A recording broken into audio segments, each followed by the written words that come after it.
Krishna, welcome to Srimad Bhagavatam class this morning. Om Namo Bhagavate Vasudevaya.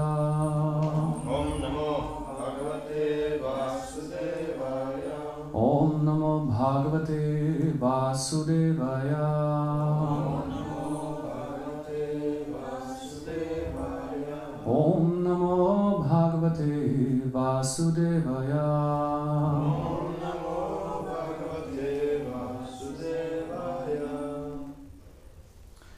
We continue in the 4th canto, chapter 23, entitled Maharaj Pritu's Going Back Home, text 36. Vichayam Vimukho Vichaya Vimuko Raja Shrudvaitat Abhiyati Yan Balim Tasmai Haranti Agre Rajanaha Pritave Yata Vijaya Bhimukho Raja Vichaya Vimuko Raja Vijaya Bhimukho Raja Vichaya Vimuko Raja Shrudvaitat Abhiyatiyan Shrudvaitat Abhiyatiyan Shrudvaitat Abhiyatiyan Shrudvaitat Abhiyatiyan Balim Tasmai Harantyagre Balim Tasmai Harantyagre Balim Tasmai Harantyagre Balim Tasmai Harantyagre Rajana Pritave Yata Rajana Pritave Yata Rajana Pritave Yata Rajana Pritave Yata Vijaya Bhimukho Raja Jaya Vimuko Raja Shrudvaitat Abhiyatiyan Shrudvaitat Abhiyatiyan Balim Tasmai Harantyagre Balim Tasmai Harantyagre Rajana Pritave Yata Rajana Pritave Yata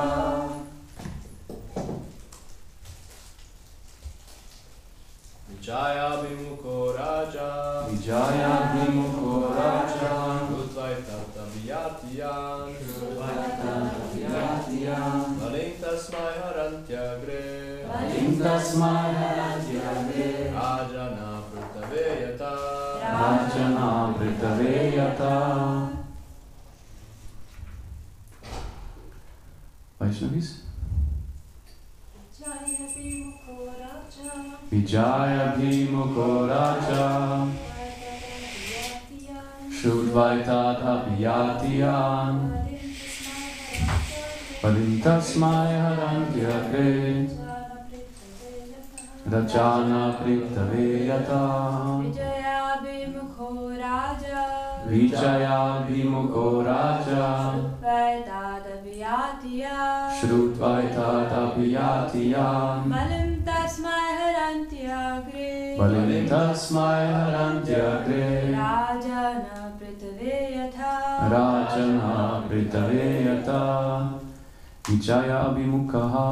Vijaya Vimuka One who is about to start One who is about to start for victory. for victory. Raja, Raja king. King Shrutva, Shrutva hearing. Hearing Etat, Etat this. This Abhiyati, Abhiyati starts. starts Yan, Yan on the chariot. on the chariot. Balim, Balim taxes. Taxes Tasmai, Tasmai unto him. unto him. Haranti, Haranti present. present. Agre, Agre before. before. Rajanaha, Rajanaha other kings. other kings. Pritave, Pritave unto King Prithu. unto King Prithu. Yata, Yata as it was done. As it was done. Translation, purpose, divine grace, Srila Prabhupada. Srila Prabhupada ki jai. If a king who is desirous of attaining victory and ruling power chants the narration of Prithu Maharaj 3 times before going forth on his chariot, all subordinate kings will automatically render all kinds of taxes unto him, as they rendered them unto Maharaj Prithu simply upon his order. Purport.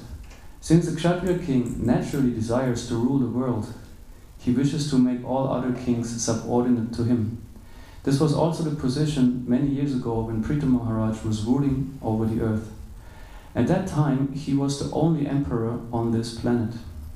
Even 5,000 years ago, Maharaj Yudhishthira and Maharaj Parikshit were the sole emperors of this planet. Sometimes the subordinate kings rebelled, and it was necessary for the emperor to go and chastise them. This process of chanting the narrations of the life and character of Prithu Maharaj is recommended for conquering kings if they want to fulfill their desire to rule the world.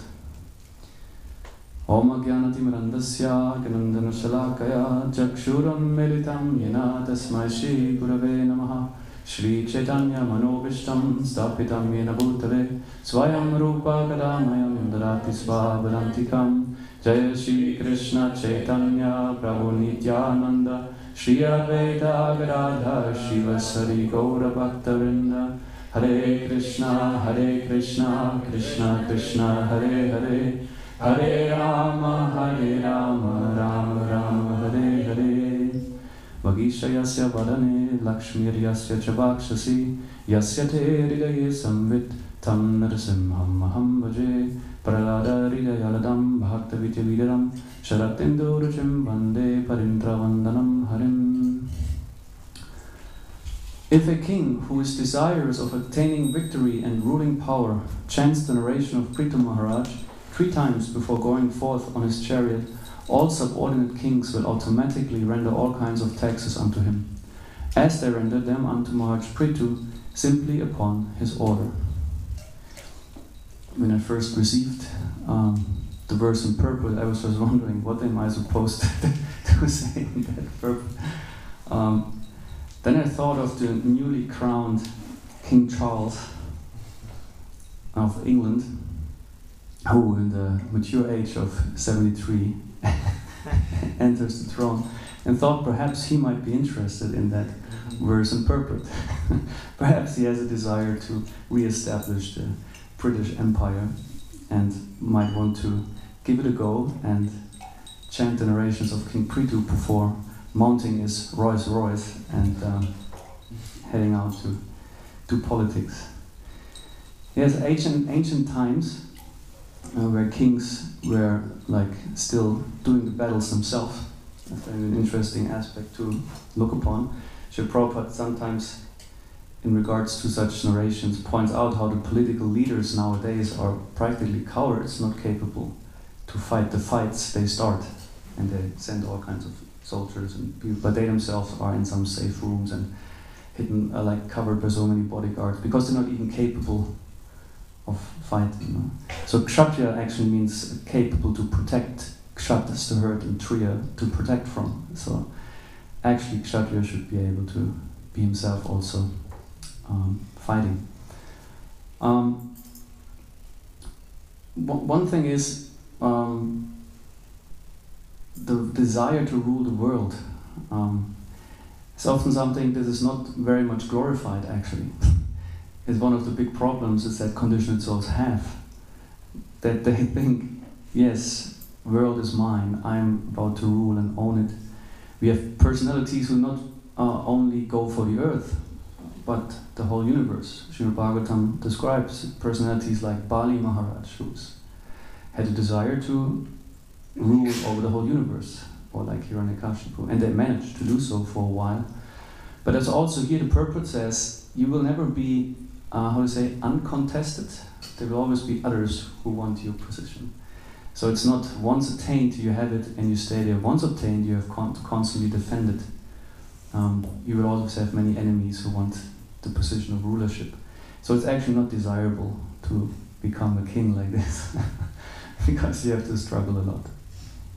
We can also see that in smaller scales, people who rise to a certain position of influence or power, they have a lot of enemies also, or at least people who are envious of them.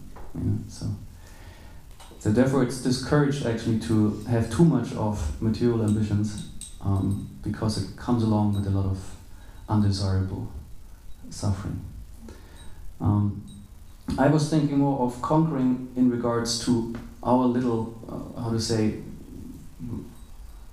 space of influence, The Bhagavad Gita describes, or Krishna uses the analogy in the Bhagavad Gita of the body being like a city with 9 gates. And a Kshatriya can be also small. Kshatriya is considered also someone who rules over a village, for example. It's not only the emperors, the big Kshatriyas. And also we are supposed to become rulers over our own city with the 9 gates. Like the 9 gates are the senses, and all the acquiring senses, working senses. And it's that someone who is really capable of ruling over the city is called a Maharaj, a great king. This title Maharaj is often or mostly applied to the sannyasis, also out of the reason that they are expected to perfectly control their senses, body, mind, and senses. So, and the means to that conquest is important. How do I become successful in this battle? What weapons or weaponry do I use? What kind of methodology do I use in order to attain that goal, in order to be a conqueror of one's own city? And I think also Lucas likes to chant before the Bhagavatam starts one shloka that actually highlights how the Srimad Bhagavatam is our means to victory. In Srimad Bhagavatam 1-4 we find famous shloka Narayanam namaskritya naram jaiva narotamam devim sarasvatim vyasam tato jayam udirayet. The word jayam is very significant because it means means of conquest. The verse goes, before reciting the Srimad Bhagavatam, which is the very means of conquest, one should offer respectful obeisances unto the personality of Godhead Narayana, unto Nara Narayana Rishi, the supermost human being, and Mother Saraswati, the goddess of learning, and unto Srila Vyasadeva, the author. So actually it's a very similar thing we hear here in this verse, that the narrations of King Prithu is the powerful weapon actually that makes a king successful if he wants to conquer the world. If he goes on his chariot and 3 times, so it takes a while until he gets to start with his chariot. He has to go there and 3 times chant the narrations of King Prithu before he actually enters the battle. That will make him successful. One could also ask, but what if many kings at the same time have this idea? Who is going to win? Would be maybe interesting to see. But yes, it is encouraged, and like also here, the Bhagavatam starts with, with this verse in a broader sense, a means of conquest. And Srila Prabhupada in the purport writes, all the Vedic literatures and the Puranas are meant for conquering the darkest region of material existence. The living being is in the state of forgetfulness of his relation with God due to his being overly attracted to material sense gratification from time immemorial. His struggle for existence in the material world is perpetual, and it is not possible for him to get out of it by making plans. If he at all wants to conquer the perpetual struggle for existence, he must re-establish his eternal relation with God. And one who wants to adopt such remedial measures must take shelter of literatures such as the Vedas and the Puranas. So we are about to, the task is to conquer the ignorance that we are affected by. As we chant in the beginning, Om Ajnana Timirandasya, we are born already in dark ignorance, we don't know about ourselves. And just yesterday also, it's a deeper conversation also with Damodar Prasad Prabhu. We talked also about this. What do we really know about ourselves? How do we, what tangible perception do we actually have? And often we find, we still wait for it. That we actually have a tangible perception of the true self, that what we call the Transcendental Self. We have a sense of our minds, the layers of our minds, and perhaps we can perceive the ego with its identities, but the I that perceives all that still remains a mystery. Also in psychology and whatever, you go and ask some psychologists, psychiatrists and whatever, what do you think is the self? They might have some hypothesis, but at the end they will not be able to give an answer, because the established opinion is it cannot even be grasped. And it's true, by empirical means, no. And the Bhagavatam establishes, but with the spiritual process, it can be revealed to you. But this is not very attractive to people with a mindset of empiricism, because that goes completely beyond the limitations of this framework. So, but it's here to say the re-establishment of one's relationship with God, which includes one's realization of the self, is being attained by taking shelter of the Vedic scriptures and studying this knowledge. And also, it matters how we apply it. As we said before with the weapon, a weapon, you must be able to wield it. Even if you talk about the sword of knowledge, if you just have a weapon and you don't know how to use it, you rather harm yourself instead of being able to defend yourself, or to speak of attacking someone. You know this perfectly well. And there are clear instructions that I would like to share with you, particularly in the second canto of the Srimad Bhagavatam, where our prime guru, actually Brahma, beginning of our Sampradaya, gives instructions, but where also Srila Prabhupada gives a lot of very important instructions on how to apply this means of conquest of Srimad Bhagavatam. And in 2753, I skipped Sanskrit. It said, Brahma is speaking, the Lord's activities in association with his different energies should be described, appreciated, and heard in accordance with the teachings of the Supreme Lord. If this is done regularly with devotion and respect, one is sure to get out the illusory energy of the Lord. So that's the declared goal, to get out of the ignorance, out of the darkness. And here, Srila Prabhupada in this purport says, the science of learning a subject matter seriously is different from the sentiments of fanatics. Fanatics or fools may consider the Lord's activities in relation with the external energy to be useless for them, and they may falsely claim to be higher participants in the internal energy of the Lord. But factually, the Lord's activities in relation with his external energy and the internal energy are equally good. On the other hand, those who are not completely free from the clutches of the Lord's external energy should devoutly hear regularly about the activities of the Lord in relation with the external energy. So here he speaks about Shrishti Lila, the pastime of creation. How does Krishna performs the act of creation, the maintenance, the dissolution? What is our relationship with this world? What are the Purusha avatars, and so on? So important, I find, like he says, on the other hand, those who are not completely free from the clutches of the Lord's external energy should. So it said, like, the condition we are in determines for what kind of knowledge or pastimes we are fit. And this will be described, or at least in the second canto, many statements go on that to say, okay, if you examine yourself, and you see I'm very much influenced by material nature, by my false ego, bodily identification, urges, illusion, sleep, and so on, then I'm not fit for hearing about confidential pastimes of the Lord, for example. But the described or like prescribed medicine would be hearing about these pastimes related to this very energy I'm influenced by. Because this is important, like this pastime, the Shrishti Lila, the creation pastime, is we are participants in that. Right now, we are in the middle of the Shrishti, in the creation. We are embodied living beings. The Paramatma, Vishnu feature is accompanying us, governing us. The time factor is there. All this is there, and we are in the middle of it. And the problem is, we often are like very ignorant about how all this works. We are bewildered. But to our relief, Shukadev Goswami says, the material energy cannot be even fully understood by a pure devotee, because only the Lord himself can fully comprehend.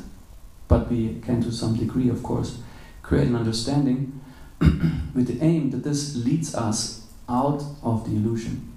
What is the core illusion? That I take the identities I adopt as being mine. I absorb them, I merge with identities. And there the struggle comes from. And it's a gradual process of first realizing what false identities do I have, and gradually move toward the real identity. And that's not being done in a few weeks or a month, or like by simply reading the Bhagavatam. It's applying the process and gradually getting there. Constant introspection is something you're supposed to do. You know, over and over again, contemplate. It's not like simply speculating theoretically. Contemplating is like trying to create awareness, observe and become an observer of mind and senses as well, of the body, and learn to perceive the difference, practically sharpen our sense of perception. You know, by also certain lifestyle, you know, keeping our mind focused, clean, pure, our body and so on, simple living, high thinking. So this principle. So here the purport, Srila Prabhupada further like points out like how one should not foolishly jump to Rasa Lila, for example, the higher pastimes of Krishna without being actually liberated. He says clearly in the purport that his pastimes of Krishna and Vrindavan, sometimes not just the Rasa Lila, he speaks about generally, even Krishna's pastimes in Vrindavan, are meant for those who actually liberate the platform because they can fully appreciate what's happening there. And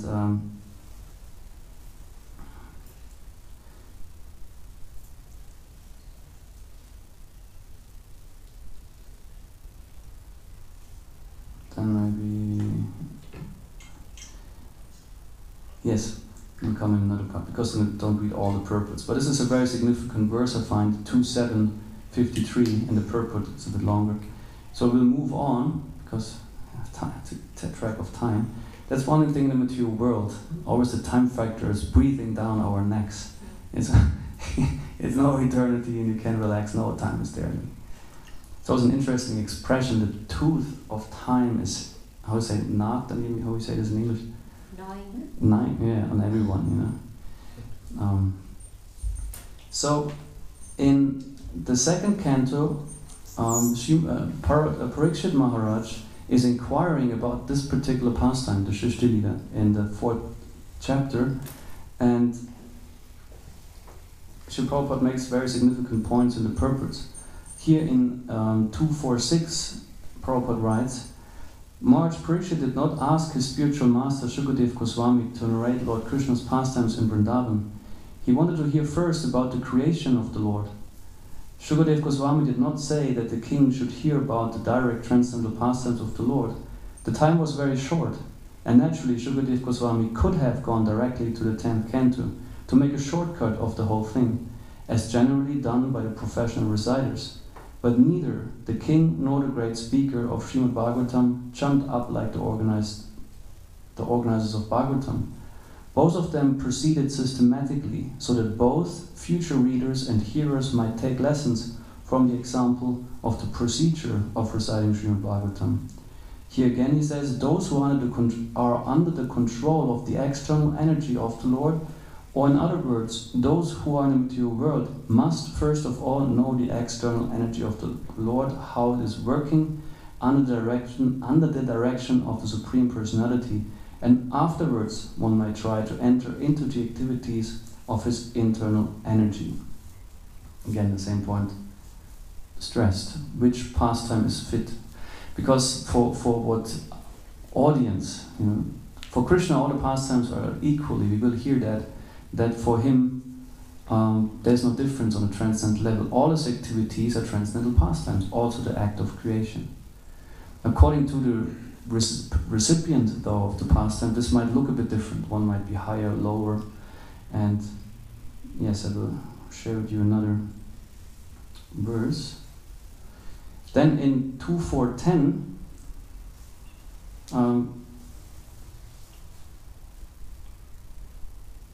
in the end of the purport, Srila Prabhupada writes, the Lord's pastimes in the internal potency are displayed in his activities in Vrindavan, but the workings of his external potency are directed in his features of Karanar Navashya Vishnu, Gavudakashya Vishnu, and Kshirodakashya Vishnu. Srila Vishwanath Chakravarti offers his good counsel to the interested Vaishnavas when he says that they should not be interested in hearing only about the Lord's activities like Rasa Lila, but must be keenly interested in his pastimes, in his features of the Purusha avatars, in connection with Shrishti Tattva, creational functions, following the examples of Maharaj Parikshit, the ideal disciple, and Shukadev Goswami, the ideal spiritual master. Also very instructive Sri Vishnu Chakravarti Thakur is, I like the phrase, and gives good counsel to the interested Vaishnavas, saying, he is directing us, saying, you should develop an interest in that. Right? There's nothing wrong or nothing, unnecessary about that pastime. No, it's actually, obviously, when we hear that, it's emphasized drastically. If you read 1st, 2nd canto, it's there a lot. And I personally find it's a wonderful, fascinating pastime. There's so much to be amazed about and so much to be, so many things that might be really interesting for you and give you a better connection to yourself and the Lord, because it addresses where we are at in our conditioned state. And the more we get a sense of what is happening, why and how, what is my relationship to all that, the more it becomes relevant for me. Right? Sometimes in spiritual life you might find, if you hear, some people have this experience, certain pastimes, or hear certain topics, and wonder at the end, how is it relevant for me right now? You know. So this pastime is very relevant because we are, as we said before already, in a conditioned state, and we daily experience the interactions of matter on ourselves. So, and I will end with the last quote, where Srila Prabhupada also points out it's not, a burden put on you. You should just read this pastime and study, and it is forbidden to hear about the others. It's actually not, in that sense, forbidden. Of course, Prabhupada, interestingly, the first, practically more or less the first book he gave out is what? It's the Krishna book, right? It's the Pastimes of the 10th Canto. Why? Because he says that's still, essentially, that's what Krishna is about, and we should know about that, of course.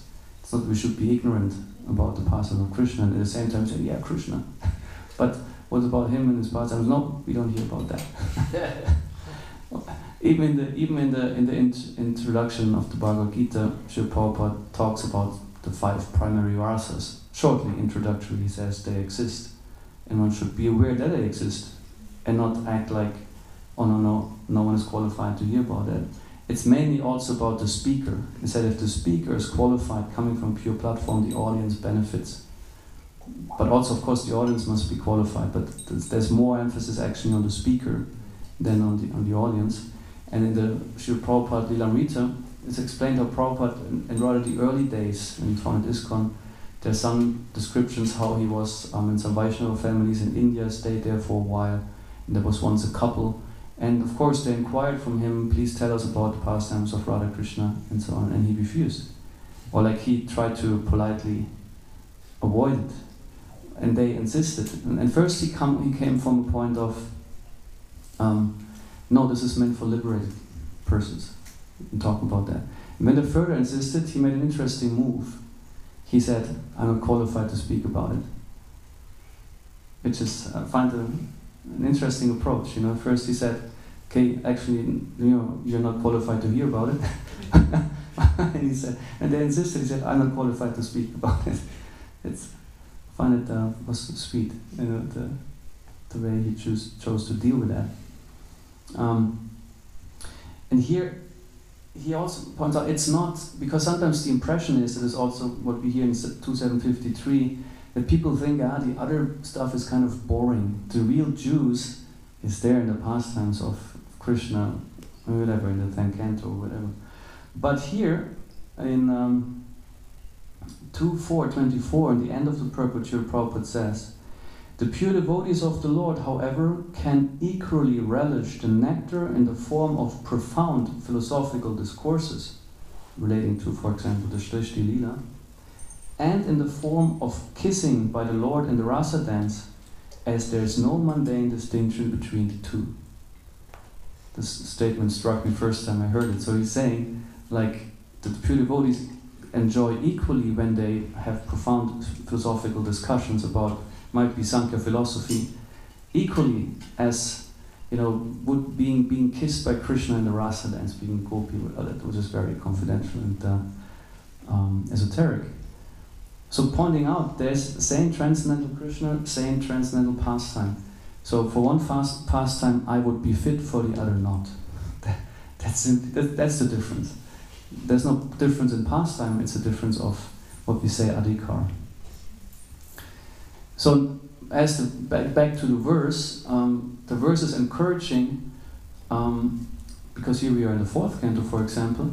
This narration makes you successful in your attempts of conquest. If you're a king, you might be able to rule over the world.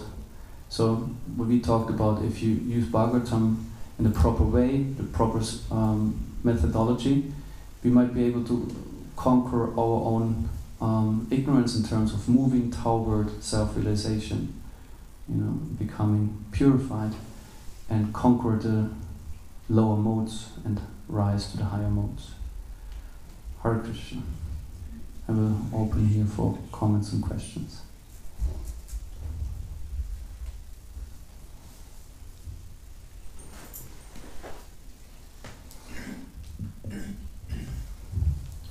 Thank you, Guru. I was just wondering on this point of sometimes we hear that Krishna Katha is so important, and so how do we understand Krishna Katha? Is it just the pastimes or is it everything? But as I understand, these exalted Vaishnavas, like for example Gaur Govinda Maharaj, he was always speaking a lot of pastimes because that's what Krishna Katha actually means. So how do we in connection to hearing about philosophy? Srila Prabhupada used to state as one example of Krishna Katha the conversation of Krishna and Arjuna in the Bhagavad Gita. Katha means, of course, like it's narration. I think by the word it's kind of narration, telling about, talking about. This is one of Krishna's activities. He, for example, instructs Arjuna. That's one of Krishna's pastimes. The Bhagavad Gita practically is a pastime. Right? And hearing about what Krishna says, discussing what Krishna says, is also Krishna Katha. But it aims at a different direction, perhaps. It aims about more philosophical understanding, whereas other pastimes might aim at relishing Krishna's activities. Even the Srimad Bhagavatam, also the 11th canto, is also filled quite a lot where Krishna speaks philosophy, where he instructs Uddhava, for example. Whereas when we hear of the different Dashavatars, we hear narrations that maybe more like allow us to envision Krishna in his different forms and what he does and be amazed and be attracted. Because, yes, this is what he intends, attract the living entities. So, Katha can mean both things, simply hearing the pastimes, the activities for the sake of transcendental relishment, develop an attraction. But Katha also means philosophical discourse in terms of speaking about what does Krishna say. Or like Kapila Dev, he instructs his mother on Samkhya philosophy, very technical and also at times very abstract themes. But there's also Krishna Katha. Is that answering your question? So you would say both is equally potent? Yes. It's like here, like we heard in the purport, saying it's all activities of Krishna are on a transcendental platform, and for him also equally transcendental.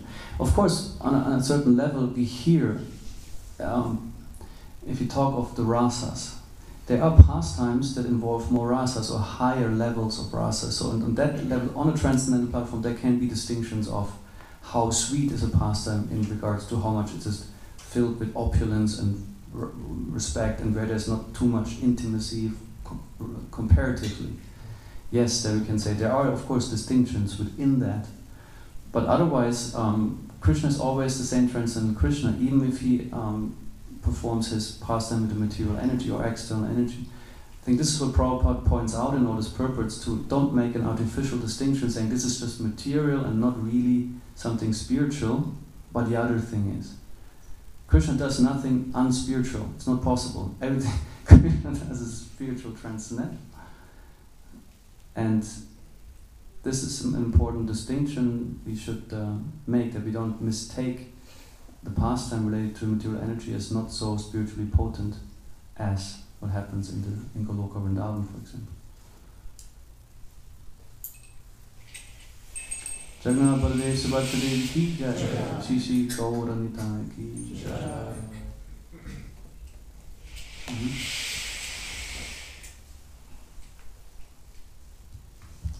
you, Keshava. I had two questions. One is relating to something technical because I was discussing with the devotee in this section of Srimad Bhagavatam. If we go to text 31 of the same chapter, there they, again in this Falashruti, they talk about how if you listen to the pastimes of Prithu Maharaj, you reach the same planet as him. And then suddenly it talks about if you read it, you have, as a Kshatriya, you gain this, or then it kind of becomes mundane and then again goes into going back to Godhead. So if you had any insight why there is this flow that's first they talk about reaching the higher planets and then suddenly comes down to this materialistic platform and then again. I must say I'm not now familiar with the section. So far, a general understanding I have, but also maybe from some of our audience, they can comment on that, is that also people are differently addressed in the Bhagavatam. The Bhagavatam addresses different people on different platforms, and to see what might catch their attention better or their interest.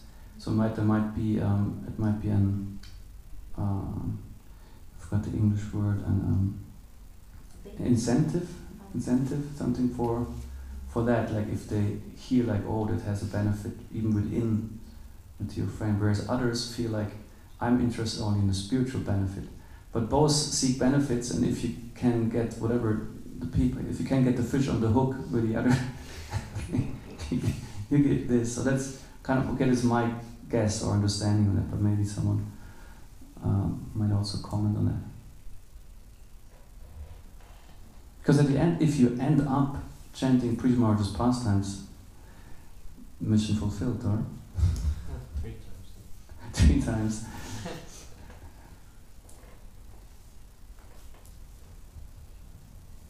I'll just go ahead with the second question. Because you spoke about this body in a way also being sort of kshetra and conquering of the body. And I was just discussing with a devotee yesterday that this term Shastra Chakshu is so potent that if we see even our own experiences or whatever is around us through the lens of knowledge, then there is no reason to be despaired, or then nothing would actually matter or even hurt us in a way. But then I was thinking, although sometimes, I mean on a personal level, if I look into my mind, when I think of it as there is this, I could say, not fully developed, but some kind of Shastra Chakshu, where I study the situation and I realize also. But at the same time, yeah, you do have these emotions also at the same time. So for me, sometimes it's very bewildering because knowledge is so powerful. But why is it that there is this limitation that although you have the knowledge and you realize aspects of the knowledge which help you overcome these trivial emotions or whatever, but it's still not possible. So maybe you could shed some light on why we have such kind of limitations. I mean, if you absorb knowledge, I think it would be a misconception to think simply because I've absorbed some of it, it automatically makes, so to say, my condition go away. And I don't have to deal with, so to say, the condition anymore. My understanding is if it's there, like, you can consider it like an equipment you get. If you have absorbed knowledge, and like Kshatriya, he's equipped with a weapon. But what is he supposed to use it? The weapon alone doesn't do the fight. So if you have the knowledge then, and I think that we are challenged or prompted and wanted to then apply it and still deal with the things we got to deal with through the perception of knowledge. And we still might have to go through our whatever material emotions and mental challenges, just with a different perspective. But it's still ahead of us, but we have a different equipment. That's how I understand it with the knowledge. Of course, a deep realization, spiritual realization, can also relieve you from a certain ignorance that certain conditions will disappear, because now by the power of consciousness, you dissolved a certain ignorance that made you, otherwise enter certain patterns of behavior, for example. So, but usually it is you have to kind of work through by becoming gradually conscious, and with certain knowledge then that you learn to respond differently in situations through the knowledge you gather. But still you have to apply the knowledge in processes, interactions, or maybe say personal transformation. Is this answering?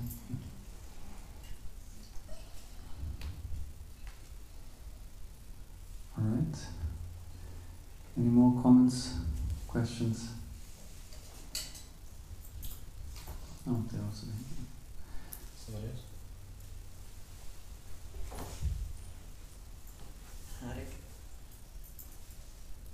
Hare Krishna, thank you for the class.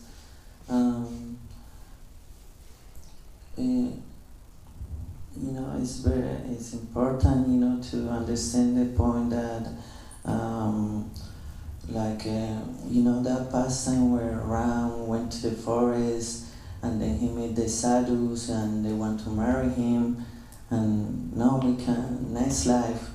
Mm-hmm. So they were sadhus, they have all the understanding of the universe and the creation and all this. And also the gopis, they have full knowledge of that. It's Yoga Maya that covered them, so it's not difference. So just a clear comment. Thank you for sharing.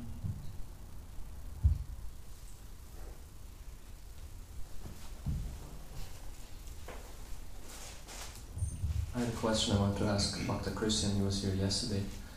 We didn't have much time, so because he was saying how Bhagavatam, hearing Bhagavatam, Bhagavad Gita, everything is there. We don't need anything else. Everything that is possibly to be known is in the Bhagavatam.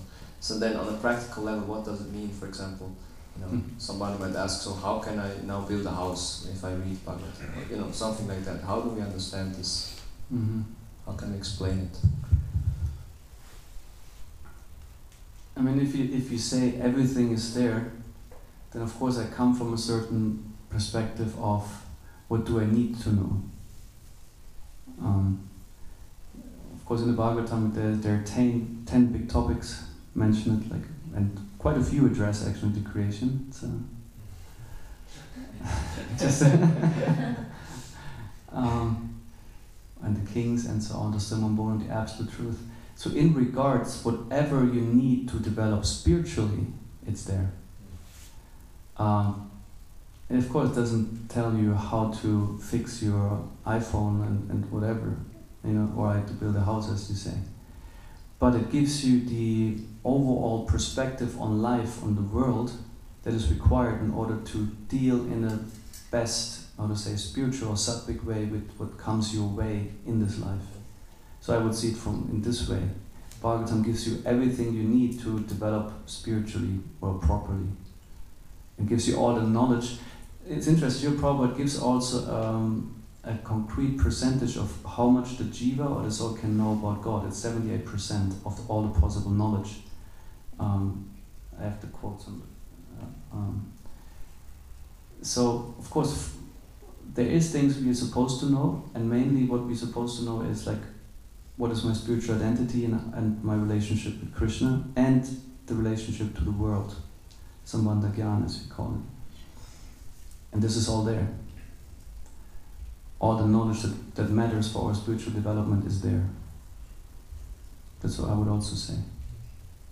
And also Govinda Swami, he said, he made it also one of his missions, he says, because I think you mentioned it before. I want to convince them or prove them wrong when they say there's not everything is in Prabhupada's books. Yes, everything is there, not just ABC. And he was also convinced, yeah, everything is there. And if you truly read it, yeah, it's so rich. And everything you got to know, what you also can understand, is there. And at the end, if you really work with the Bhagavatam or with the process of Bhakti Yoga, anyway, at the end, that what we aim for, let's say outside of that, is usually something what needs to be revealed. it's not necessarily has to be written in another book. It's something where you have to work for in order to realize it. Simply a mantra, like for those who are second initiated, they get the Gayatri mantras. And if you study a bit about what these mantras are, simply the syllable klim is that a bija mantra, a seed mantra, which is potentially be able to fulfill all desires. And in Brahma Samhita, in the purport, Bhakti Siddhanta Saraswati Thakur explains, or actually the original purport is from Jiva Goswami, which later was also has been expanded or worked with by Bhaktivinoda Thakur, and then Bhaktivinoda Saraswati Thakur wrote it, and says that actually this mantra is also supposed to nurture the spiritual desires of the jiva, that they develop desires in relationship to Krishna. So by chanting these mantras, by the forms of Krishna. So this is all there. That's what you need. Then you're successful. If you end up at the end of the day and you feel I have a desire to link with Krishna, to serve him a certain way, or somehow or other my mind is eager to contemplate Krishna, then you're successful spiritually. This is one of our benchmarks. How much am I truly heartfelt interested in thinking and speaking of Krishna, doing something for Krishna? And another benchmark is, okay, how much does my lust, greed, anger and so on decrease my attachment? This is, honestly. Thank you. Just reflecting back, so it's kind of, because everything spiritual is there, then also all material things are taken care of. Is that also a side effect of it? Or like everything we need to know, we get to know from reading about it? Essentially, would say again, for a principle is applied in the Bhagavatam. If you would only have the shlokas, you would not understand so much. But we have purports from different acharyas, because also according to time and circumstances, we need that, or we don't have the cultural context, for example. So it's important. So for other things also, we might need additional input or information like this fits our time and circumstances, that makes us help to put things into perspective. Personally, when we talk about dealing with the mind, for example, of course we have a lot of valuable instructions. I personally, my experience is like, okay, but with this, what was being figured out in the last century, also by people either based on or related to spiritual scriptures or not at all, is very important, relevant, and can be helpful in our spiritual life. But it's not explicitly written in the Shastra. So I think it should not lead to being narrow. I think it's the point when we hear about everything's in the Bhagavatam, I think it's about having conviction and faith. You are sufficiently equipped with that for spiritual life. It's not that you lack something if you have only that. I mean, only, it's 10 cantos. I mean, really study through it first, and then really, hardly anyone could say who truly reads the full Bhagavatam saying this is just not enough. Well, okay, maybe. For me, no. For me, it's definitely like everything is there. Mm-hmm. I was thinking, could we also use the principle detail perspective that actually, I was thinking that perhaps we could also use this principle and detail perspective. That in Srimad. What perspective? Principle and detail perspective. I didn't understand the word, I'm sorry. Principle. Yeah, principle, what? Details. The details. Details? Yeah. Yes. I'm sorry, okay, details. Yeah, I'm sorry. So this perspective that Srimad Bhagavatam and the other texts, they give you the principles and the essential principles that you need to survive or thrive as a soul or even a person, and the details are something you figure out eventually. Yeah, I think it's both. Sometimes you have very important details also, and there are quite some really concrete, particular things that take in your life, but otherwise, also principles are there, and some things we got to figure out, and sometimes maybe we get from another source as well, but essentially, all is there. Granted, Srimad Bhagavatam ki jai, Srila Prabhupada ki jai. Keshava Madhava Dasa ki jai.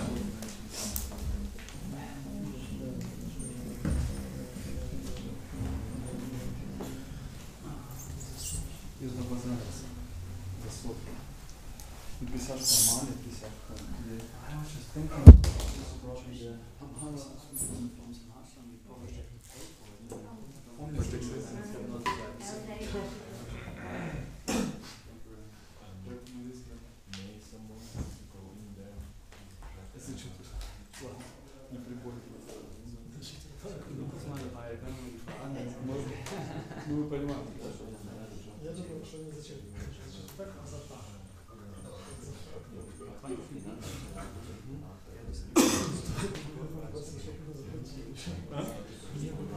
the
Ja, hast du mir gesagt, genau, dass du